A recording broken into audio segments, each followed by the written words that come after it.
Ce programme vous est offert par Kadibir. Notre patrimoine, c'est vous. Celui qui a le pouvoir est toujours tenté d'en abuser. Il est toujours tenté de le garder pour lui et pour lui seul.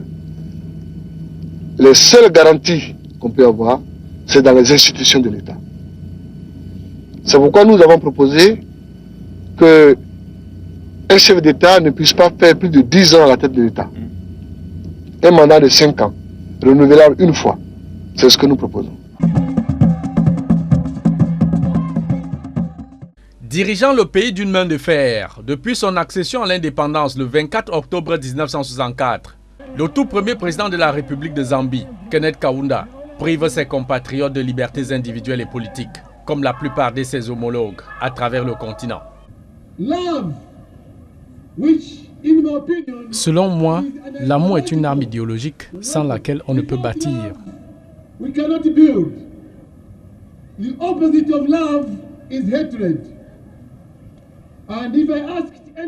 Si on vous demande qui veut être haï, personne n'en voudra.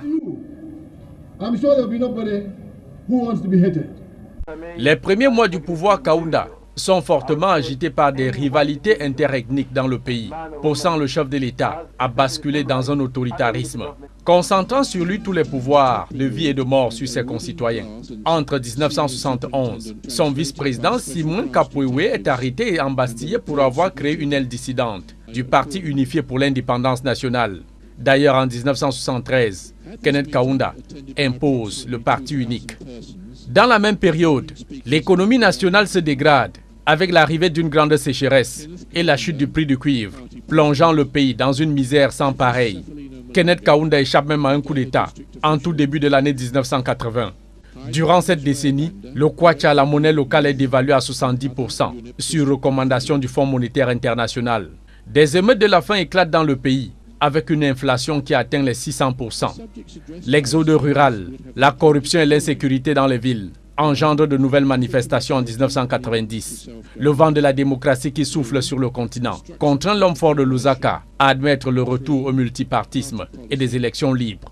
When all these neighboring countries were now in the hands of majority rule, I was very happy indeed.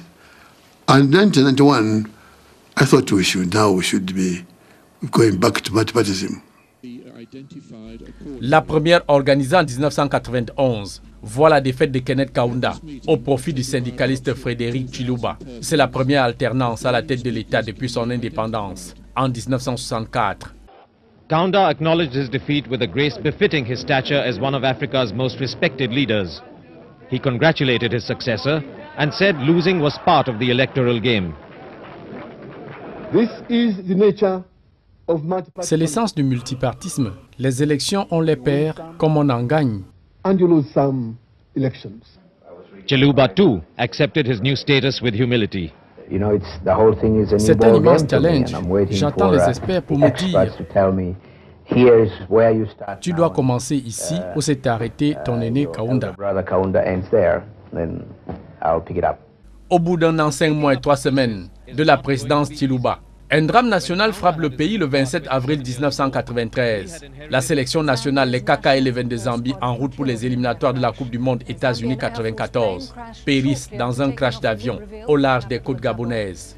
La nouvelle émeut le monde entier et toute la planète foot. Aucun survivant sur les 18 footballeurs, les entraîneurs et les 5 membres d'équipage. Kalusha Bwalia, l'unique rescapé de cette redoutable équipe de Zambie de l'époque, devait rejoindre la sélection au départ de son club de l'Ajax d'Amsterdam pour Dakar, lieu du match contre le Sénégal. Il est complètement dévasté et bouleversé par la disparition brutale de ses copains de longue date. J'ai été informé vers 11h30 passé. De 12h à 18h, mon téléphone sonnait sans cesse. Loin de moi de pleurer, je pensais plus à mes copains. Dimanche 2 mai 1993, le temps suspend son vol à Libreville. Les 30 dépouilles sont mises en bière et conduites à l'aéroport Léomba avec des hommages de nombreux Gabonais massés le long de l'itinéraire.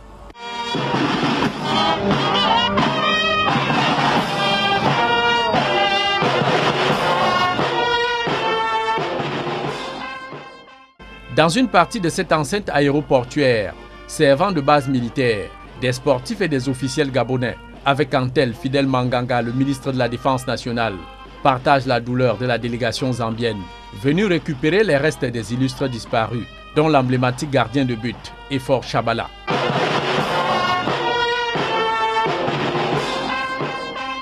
Le premier président de la République, Kenneth Kaunda, qui avait baptisé cette équipe en son nom, Kaka Eleven, n'en croit pas à ses oreilles que ces poulains ne sont plus de ce monde. Je les connaissais tous par leur nom. J'étais avec eux depuis de longues années. J'arrive toujours pas à y croire. Au pays, la douleur des familles des victimes est intense et insoutenable à l'arrivée des dépouilles dans la capitale Lusaka pour l'inhumation au stade de l'indépendance. Le chef de l'État en fonction, Frédéric Chiluba, fait pleurer à chaudes larmes la nation tout entière pendant son office religieux. Nos jeunes frères décédés ignoraient que leur heure avait sonné. Ils étaient autant pécheurs que nous le sommes.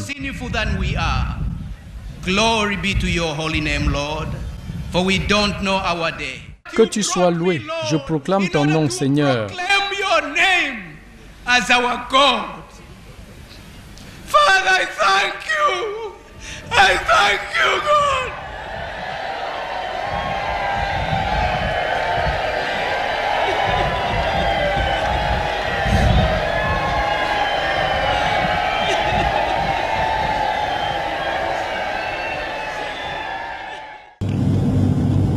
There are a number of conflicting reports. Il y a plusieurs rapports contradictoires sur les circonstances de ce crash. To see what would have caused the accident until such a time that we have placed ourselves in the position. Nous irons à Libreville déterminer les causes réelles de cet accident. What might have caused the accident. Sur les causes de l'accident, l'enquête diligentée à cette époque avait conclu à des erreurs de pilotage dues à la fatigue du pilote, le colonel Fenton Monet. Constatant l'arrêt du moteur gauche de l'appareil en feu, il coupe le moteur droit. L'aéronef, privé de toute puissance en pleine montée, tombe en chute libre à 547 mètres du rivage, tuant les 30 occupants. Entré en service en 1975, le bimoteur Buffalo fut cloué au sol durant 1 an. Des tests de vol effectués du 22 au 26 avril 1993 et une inspection avant le départ pour le Sénégal avaient pourtant révélé des problèmes de moteur avec des particules de carbone dans les filtres à huile, des câbles déconnectés et des traces d'échauffement. Malgré tout, le vol fut maintenu pour liquider gratuitement 18 footballeurs sans histoire. Un encadrement technique hautement expérimenté et Michael Mwape, le président de la Fédération zambienne de football. En dépit de cette décapitation de l'équipe nationale zambienne, le pays se résout à laisser tomber ses éliminatoires de la Coupe du Monde. Mais le président Chiluba et le capitaine Kalusha Bwalia décident de rendre hommage de la plus belle des manières à ces footballeurs disparus pour l'honneur de vouloir faire rayonner la Zambie dans le concert des grandes nations de football. Bâtir une équipe, par où fallait-il commencer? Pour moi, c'était perdu d'avance. 3 à 4 jours après, le défunt président Chiluba a dit qu'il fallait aller de l'avant en hommage aux héros disparus.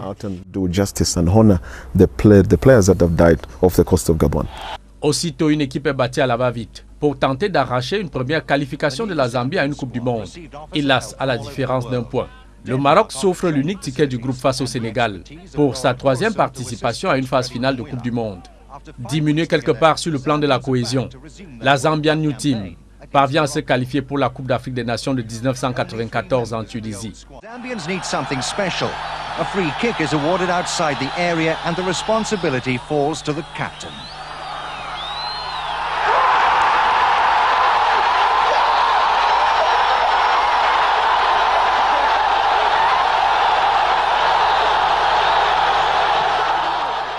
The Moroccans are now forced to defend frantically, and for the first time, Johnston Bwalia unshackles himself from his markers.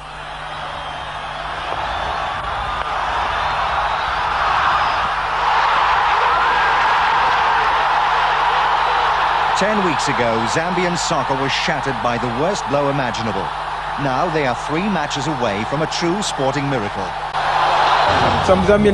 On a perdu une équipe zambienne Une nouvelle est de retour. La marche continue. Regardant derrière en tant que capitaine, je voyais de nouveaux joueurs. C'était pas facile pour moi de me lancer. Je me suis dit, s'il y a une justice à rendre aux héros, c'est de continuer et laisser cet héritage à la postérité. Et surtout dérouler un jeu appréciable. Avec le soutien des dirigeants, le peuple, nous étions sur le bon chemin.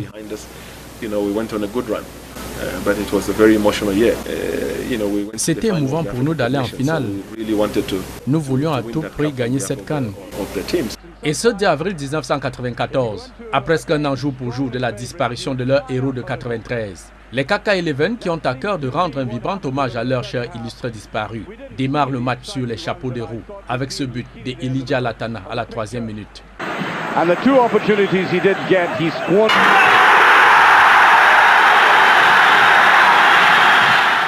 Mais la joie est de courte durée. Les Green Eagles réagissent du tic au tac sur ce but d'Emmanuel Amunike pour l'égalisation à la 5e minute.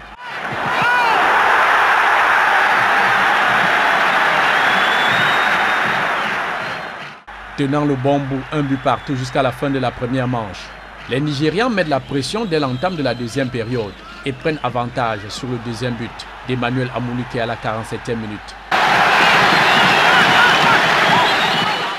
2-1 au coup de sifflet final.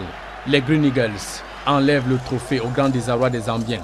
Passez à un micron d'honorer à la bonne manière la mémoire des victimes du crash d'avion du 27 avril 1993. I've given a lot of credit to Zambia for the way they've fought hard, but this has been a very punishing and long tournament. Ce programme vous a été offert par Kadibir. Notre patrimoine, c'est vous.